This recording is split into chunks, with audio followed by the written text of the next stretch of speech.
Hi friends, ನನಗೆ ತುಂಬ ಜನ ಹೇಳ್ತಾರೆ ನೀಟಾಗಿ ರೆಡಿ ಆಗ್ತೀರಾ, ನಮಗೂ ಸ್ವಲ್ಪ ಟಿಪ್ಸ್ ಕೊಡಿ ಹೇಗೆ ರೆಡಿ ಆಗ್ತೀರಿ ಅಂತ. ಸೊ ಒಂದು ಚಿಕ್ಕ ಪುಟ್ಟ ಟಿಪ್ಸ್ ನಾನು ಕೊಡಲಿಕ್ಕೆ ರೆಡಿ ಇದ್ದೇನೆ. ಇವಾಗ ಒಂದು ಬರ್ತ್ಡೇಗೆ ಹೊರಡ್ತಾ ಇದ್ದೇನೆ, ಆಲ್ಮೋಸ್ಟ್ ರೆಡಿ ಇದ್ದೇನೆ. ಈಗ ನಾನು ಇವತ್ತು ಈ ಥರ ಎ ಲೈನ್ ಡ್ರೆಸ್ ಹಾಕ್ಕೊಂಡಿದ್ದೇನೆ.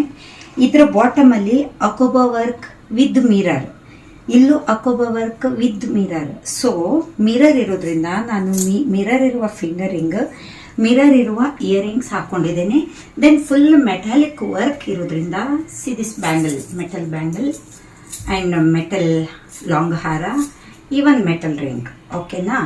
ಇವಾಗ ನಾನು ಸ್ಯಾಂಡಲ್ಸ್ ಅಷ್ಟೇ ವೈಟ್ ಮ್ಯಾಚ್ ಮಾಡ್ಕೊಂಡಿದ್ದೇನೆ. ಇನ್ನು ಹೊರಗಡೆ ಹೊರಡ್ತಿದ್ದೇನೆ, ಆಲ್ಮೋಸ್ಟ್ ರೆಡಿ ಇದ್ದೇನೆ ಹೇಳಿದ್ದೇನೆ. ಇನ್ನು ಹೊರಗೆ ಹೋಗುವಾಗ ನಾನು ಕ್ಲಚ್ ಅಷ್ಟೇ, ಬ್ಯಾಗ್ ನಾನು ಮ್ಯಾಚಿಂಗ್ ತಗೊಂಡು ಹೋಗ್ತೇನೆ. ಪ್ರತಿ ಡ್ರೆಸ್ಸಿಗೆ ಮ್ಯಾಚಿಂಗ್ ಇರಬೇಕಂತಿಲ್ಲ, ಆಲ್ಮೋಸ್ಟ್ ಇರುವುದನ್ನು ನೀವು ಮ್ಯಾಚ್ ಮಾಡ್ಕೊಳ್ಳಿ. ನಾನು ಯಾಕೆ ಹೇಳ್ತಿದ್ದೇನೆ ಅಂದರೆ, ತುಂಬ ಜನ ಈ ಥರ ಡ್ರೆಸ್ ಹಾಕಿದಾಗನೂ ಅವ್ರಿಗೆ ಗೋಲ್ಡ್ ಪ್ರಿಯರ್ ಆಗಿರ್ತಾರೆ. ಇಂಥ ಡ್ರೆಸ್ಸಿಗೆ ಗೋಲ್ಡ್ ಕಲರ್ ಯಾವತ್ತೂ ಹಾಕಬಾರ್ದು. ಈ ಥರ ಡ್ರೆಸ್ಸಿಗೆ ಮೆಟಾಲಿಕ್ ಲುಕ್ ಚೆನ್ನಾಗಿರುತ್ತೆ, ಆದ್ದರಿಂದ ಮೆಟಲೇ ಯೂಸ್ ಮಾಡಿ. ಬಾಯ್. ಇಂಥ ಚಿಕ್ಕ ಪುಟ್ಟ ಟಿಪ್ಸಿಗೆ ನನ್ನ ಯೂಟ್ಯೂಬ್ ಚಾನೆಲ್ ನೋಡ್ತಾ ಇರಿ.